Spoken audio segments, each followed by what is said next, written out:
Hi, thanks for meeting with me today. Can you tell me your name and a little bit about you? I'm Cassy Goodman. This is my second pregnancy. Exciting. Yeah. Just what I do, or just Yeah, if you can just like tell me a little bit about your life, so like Yeah. work-life schedule. Yeah. So I work as a school psychologist right now. It's weird because we're virtual, but I'm at work like 3 days a week, and then home 2 days a week right now. But typically, I'm there 5 days a week, and then home on weekends. So pretty busy. We have one Sounds like it. 5-year-old. And so she just started kindergarten this year, which How will make exciting. things a little easier. But yeah, so just between her and like her activities, which are on hold right now, but typically we do like swimming or dance or whatever too. And then my husband working full time, like pretty busy lives. Sounds like it from Yeah. everything you're saying. You know, mother plus work plus school. Well, you just finished your school. I just so that's finished exciting. grad school, so now I used to have classes at night, which that was a lot, but I'm done with that now. So this year feels good, even though I am busy, because I am done at like no later than like 4:35 every day, and then I get to come home and just do what I want. So it used to be, you know, classes like 3 nights a week and then homework on the weekends, and I don't have that anymore, so that's nice. That's exciting. Yeah. Congratulations. Thank you. So maybe you can just tell me a little bit about your pregnancy, how far along you are, what gender it's going to be. Yeah. So I am 17 weeks along today. Exciting today. Yeah. And it's going really well so far. My last pregnancy was really difficult. I had morning sickness probably from like 6 weeks to, I don't know, like 27, 28 weeks. Like I Wow, was sick that's almost the whole pregnancy. Well, not the whole pregnancy, but a lot of it. It seemed like the whole pregnancy. But this time I haven't had really any morning sickness. It's been a little bit of like food aversion, like some things don't sound good to me, but I can eat it without getting sick. Well, that's good at least. Yeah. I feel like last time I had a complete aversion to like meat the entire time. I couldn't smell meat, I couldn't look at meat, I couldn't eat meat. But this time I've actually like craved meat more, which interesting. yeah, which is interesting. There's some meats I don't like, but mostly like all the ones I ate before, like chicken and steak and stuff, I can still eat, and I've been really craving steak. So we've been eating that here and there. But yeah, no, there hasn't been anything that I've like not been able to eat, so that's nice. Oh, that's wonderful. Everything's gone really well with the pregnancy. I think what has helped is for the past year or so, like I kind of reached a peak weight after my first baby, like just over time I had like gained a lot.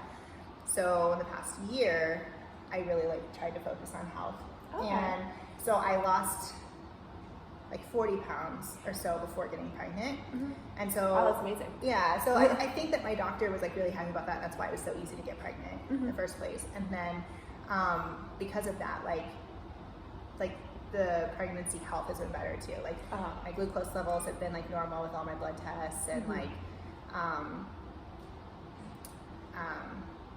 just in general, like my blood pressure's been fine every single time. Like everything's progressing really well. There's not been any issues so far. Really glad to hear that. Yeah. So reassuring. Yeah. So now it's just, you know, I'm like starting to see the baby bump. It came sooner this time, and so I was freaking out a little bit.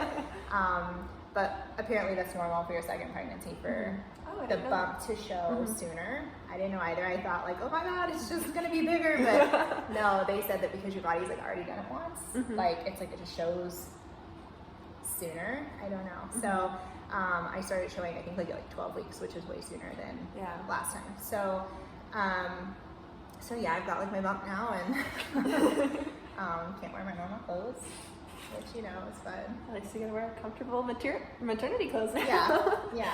But yeah, I think that's about it. I mean, I'm excited. My next big scan is on my next appointment. The 20 weeks we do a big ultrasound where typically that's where you would find out the gender. We did the blood test beforehand, so we know we're having a boy. That's so exciting. Yeah. So now we'll have a girl and a boy. But at this scan is typically like when you would find out the gender, but I already know, so that's not the exciting part. But they do take time to like measure like all of the baby's body parts and make sure everything's like developing correctly and stuff. So that'll be fun to see the baby look like a baby instead of like a tadpole on the screen. So you're like, oh good, I am birthing a human. Yeah. So I'm excited for that. And I have like an app that keeps track. So today, apparently 17 weeks, the baby is the size of a large onion Ooh. now. So, Nice. you know. That's exciting. That's the reason I have a bump now. Got an onion growing inside. Yeah. So, no, it's exciting. That sounds like it. So next I just wanted to kind of jump into maybe going over a little bit what you eat every day. Yeah. So my typical eating schedule is probably not the best. I'm not a morning eater, and I've just been told my whole life that's probably like maybe one of my problems with my diet is that I'm not usually that hungry in the morning. But now that I'm pregnant, I have to eat in the morning. If I don't, I do get like lightheaded, and I feel like I don't have the energy to like start my day. So I still don't feel like eating heavy meals usually unless it's later. But like when I'm typically getting ready in the morning, like 7:30, the most I really feel like having is like a cup of coffee and like a fruit and maybe like some sort of like small carb of some sort. So sometimes that looks like grabbing a granola bar on my way out and like a piece of fruit and a coffee, or I don't have time to make toast, so I don't make toast. But something like that, like some sort of bread type thing, like a mini muffin and like a fruit in it. But literally that's pretty much all I eat in the morning is fruit. Always sounds the best to me, and I can always eat fruit. That's good. Usually easy to just grab and go. Yeah, so that's typically my breakfast. Lunch, a lot of times it's just like I have to pack it to go with me to work. So it typically looks like either like a small portion of like whatever our leftovers were the night before, if we have it. But if not, then what I've been really like taking with me lately is like cheese, crackers, fruit, and like just easy things to like eat at my desk. And so yeah, that's probably my favorite thing to take is cheese, crackers, fruit, and like some sort of drink. Sounds delicious. Yeah, it's easy, and it's like easy to eat at my desk. So, and then dinners, it just varies, but we like to cook at home probably like 75% of the time, and then we do like go out, you know, probably at least 1 to 2 nights a week, and that usually is us getting carry out right now. But when we do eat at home, usually it's just some sort of meat, a veggie, and a carb. So like our favorite would just be like rice with like chicken and broccoli or something like that. I do make casseroles sometimes. We make pasta a lot. So on pasta nights, we're probably not getting all of the food groups in there. It's like just sauce and pasta and like meatballs or something. But yeah, dinners are pretty, you know, typical, just like whatever we make at home. And then I don't really snack throughout the day, mainly just because I don't have time. Like when I'm at work, when I get home, sometimes my biggest downfall has been snacking at night before bed. And that was the one thing that I cut out completely, and that's what helped me lose all the weight before I got pregnant. It was just, I stopped eating after like 6:30 completely until breakfast the next morning. And it gave like, I don't know, I guess they call it intermittent fasting, but it's not really like, I'm not going a long time without eating, but I'm just like not eating snacks at night. Just kind of like cutting it off and then just eating when you wake up. Water or tea if I like want something, but then no food until I wake up.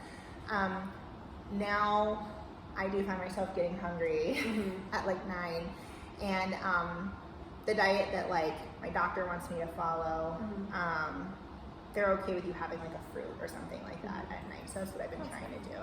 And then the other biggest thing that I just noticed on pregnancy, I always love water anyways. I drink water constantly, but when I'm pregnant, I feel like I'm thirsty more. So like, I drink water all day long. I have my water bottle that I refill probably like 2 times. Well, it's really good that you're listening to what your body's telling you and following that. That is one thing I've noticed about pregnancy, is that I feel like it's like the one time where you, like it's almost like you're not in control of what you want. Like you really do crave what your body needs, which is cool. That's good. It's easier to eat healthy when you're pregnant too, just because you know you're eating for someone else and you want their health to be like good when they're born. So it's probably the easiest time to follow diets for me, just because like you're not just thinking about you. So yeah, that is impressive that you're listening and following all that. And glad you're taking care of both you and your little boy. Exciting. I think I was telling you last time I did have gestational diabetes with my first. So just at my last appointment earlier this week, my doctor and I were talking a lot about how the probability is very high for me to have it again, my second pregnancy. And so he's actually suggested, and I asked him if it would be suggested for me to follow the same diet I did last time. Fortunately, last time I was able to control the gestational diabetes just with diet. That's amazing. Because I'm not, I'm kind of weird about taking medications, and so I was just like, anything I have to do to not take it. So we controlled it completely with diet, but it's a pretty like strict diet. I had to take my blood sugar before and after I ate every single day, and keep log of it. And then my doctor wanted to see the log every single time I came in to make sure that like he didn't see any spikes. And if he did, then we would have had to do medication. And we never had to, which is good. That's good. Yeah. To hear that. So my goal is to kind of start eating in the way I ate before, and then just continue it throughout the pregnancy, so that way I don't have to do medication again if it comes up. Okay. So, but they won't test for that until like 28 weeks, I think. Okay. So I'm just kind of focusing on health and as much as you can. Yeah. So what does that diet kind of look like? Well, I don't have it memorized, but I did write it down because this is what I keep on my refrigerator to remind me. But so like they gave us a packet that shows you like what each of these things could be. So like when I write like 1 starch, 1 meat, 1 milk, 1 fat, like they give us like a packet that tells us like what things fall underneath those. But for breakfast, I kind of already was following this a little bit, except for I always eat fruit first thing in the morning, and that's one of the things they don't want you to do on here. Just I think it's because it does have a lot of natural sugars in it, and if you are eating a starch to kind of like kickstart your day, to have that and the fruit would spike your blood sugar too much, and so they let you have it as a snack later in the morning. But so for breakfast, I get to eat 1 starch, 1 meat, 1 milk, 1 fat. So typically for me, that would look like maybe I'm not a huge fan of meat first thing in the morning, but that could be 1 egg, or it can be peanut butter. So a lot of times I would make a piece of toast with peanut butter on it and then a glass of milk, and that would be like my breakfast. So then you just kind of hold you over till later. And then the milk is like an 8-ounce glass, I think. It's either 6 or 8 ounces, I don't remember. But and then you have fruit as a snack, and then for lunch you get to kind of like double what you did for breakfast basically, and then you add in a vegetable. So 2 starches, 2 meats, and the meats is 1 ounce. So 2 ounces of 1 ounce of meat in the morning, 2 ounces at lunch, and then 3 ounces at dinner. Okay, so would that typically look like a sandwich, or? That's what I typically did before, except for when you're pregnant, you can't have lunch meat, and so I guess because it could have listeria, which is not good for the baby. But you can have like tuna, I think, like canned tuna, I think is fine.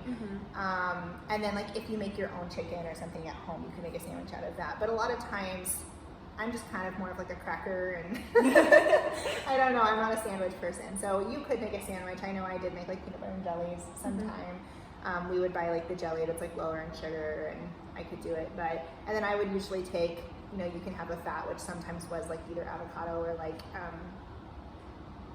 oils and stuff, so like dressings and things like that. So I would take like some carrots and dressing or something, and then a piece of fruit. So it's pretty easy for lunch. The one thing I like about this, it's like a diet, but it's not really. Like you still eat a ton throughout the day, but it's just breaking up like when you have your sugars, so that your body can process them better.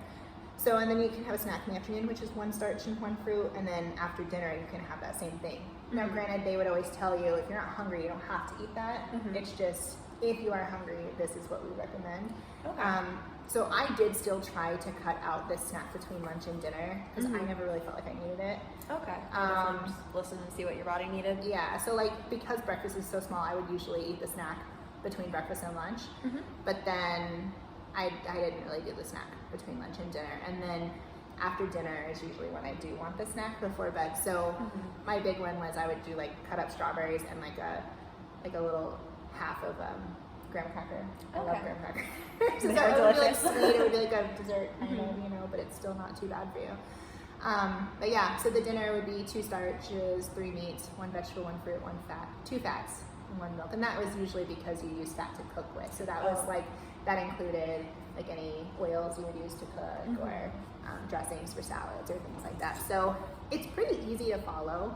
It doesn't really like make you cut anything out. It's just like focusing on getting like all the nutrients in there and spacing them out for the time that works best. Yeah, that your body can process it. Because if you don't follow this, if you're having too much of any like sugars or carbs at any one meal, and that's when you get the blood sugar spike and your body has trouble getting it under. So, I mean, that's how they explained it to me, and they're like, if you're gonna eat in a way that makes it spike a lot, then we're gonna have to put you on medication to control it. So, and I was really motivated to not be on medication.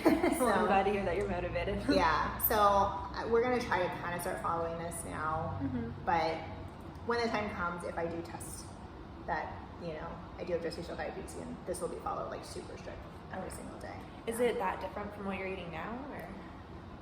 I would say the biggest difference is I probably do eat more carbs now than like they would say, because like when I do eat like cheese and crackers, I probably eat more than like the, you know, 4 or 5 crackers that's like on a serving size, you know. So I think that like it's more just the amount of things. And the other thing that like I do have difficulty controlling right now is I do like ice cream, my coffees. That's the other thing about that. Like I can only have 1 coffee a day because of the caffeine intake. But I do like the sweeter coffees, lattes and things like that. And when I was on that would spike my blood sugar like crazy. And I'm not really a fan of like the sugar-free stuff. I don't like the way it tastes. And so I kind of just cut it out completely. Or if I do make coffee at home, I'll just put like 1 teaspoon of sugar with like some milk, and it's I can handle it. But that's like, so between coffees and probably a little bit more carbs, and then every once in a while eating ice cream, like those kinds of things would spike it. When I do have gestational diabetes, so those are some of the things I have to cut out. So it's probably the biggest difference in how I'm eating now. Yeah, I mean, dinners and lunches are pretty much follow that. I probably don't eat vegetables at lunch as much as I should. I'm just not I don't know. I like cooked vegetables more than raw, and so unless I'm eating a salad, I love salads, but I just don't make them as often as I would like cheese and crackers and like a fruit or something. But I have to like force myself to like put the veggies in. The only other thing that's like kind of added to that diet, I guess, is I have the vitamins that I have to take throughout pregnancy. So I have a prenatal multivitamin that has like the DHA in it that I have to take, and then they actually recommend taking extra vitamin D as well. Something my doctor's office has just noticed in general is that a lot of people in Arizona are actually pretty vitamin D deficient, and I think it's because we spend a lot of time inside. Because it's just so hot. And so he said my levels were like okay. I wasn't deficient, but I still was like lower than they would want during pregnancy. And so I take one of those as well. Do you notice like a difference? Do you feel any different when you take these vitamins and follow the strict diet? I do. I mean, my energy level is better. I feel like I don't have any crashes throughout the day, which is good, because I think like when I am doing like the caffeine and the sugar, you get that high for a while, but then you're like, I'm tired, I'm crashing. So when I'm eating like this throughout the day and like making sure I'm getting like the nutrients throughout the day, it's definitely keeps my energy level kind of the same all day. I don't have any spikes, but I also am not ever crashing, which is nice. And then I always take multivitamins, so I don't really notice a huge difference. Like the prenatal ones do help like with my hair and my skin and my nails and stuff. But I don't know, I always take a multivitamin, so I don't notice a huge difference. I think the vitamin D does help. I might continue taking that like even after, just because I never thought to take additional ones because it's in my multivitamin. But but they said that it's one thing that a lot of people in Arizona, especially during the summer, lose out on a lot, because we're not in the sun as much as typical like other states. That's understandable. So anyways, I know it makes me feel good, but it's not a whole lot different. The diet probably has more of an impact than the vitamins. Well, I'm glad that you at least can like notice a difference, so you feel like it's actually worth it. Yeah, no, it's good. It's not hard at all, the diet. I mean, it's not like they're like, you have to cut these things out of your... And I'm glad you're not following a diet that does that too. It's too hard for me. I mean, like anything that would be like, you have to cut out carbs completely, I would just be like, no, I'm not going to do that. No, there's a lot harder. I need pasta. Yes, it's good to eat food that nourishes your body and brings you joy. So no, it's pretty easy. It's like even like with this like dinner thing, like we found ways last time to like, you know, maybe use like holy pasta or whatever, and then just like if we are cooking, you know, like pasta dishes, we just use less pasta and like more veggies and more meat and stuff in it, and then it's still good. You're still getting it, but it's following the guidelines. So well, that's exciting. Sounds tasty. It's good. Perfect. So I actually believe that is all the questions that I had for you. Do you have anything else that you'd like to add? No, I think I'm good. I think that's it. Perfect. Well, thank you so much for meeting with me today. Of course.